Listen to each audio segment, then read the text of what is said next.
এটা শহীদের কি ফায়দা আর ফ্যামিলির কি ফায়দা বুঝা না পারে? ফায়দা হতো কোটি কোটি কোটি টাকা আজকে একদিনে বরবাদ করা হলো দেশপ্রেমের নামে। আরে পাগল, দেশের মানুষ অনেকে 3 বেলা পেট ভরে খেতে পারছে না।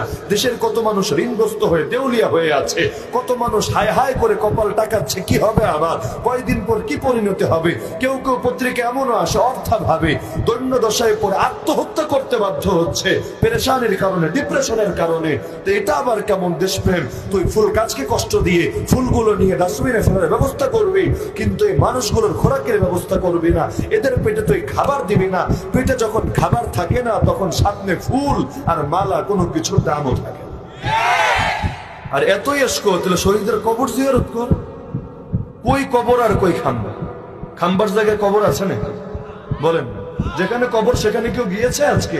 আমার নজরে পড়ে নাই গিয়েছে। কবরে যা জিয়ারত কর, নবী জিয়ারত শেখায় নাই?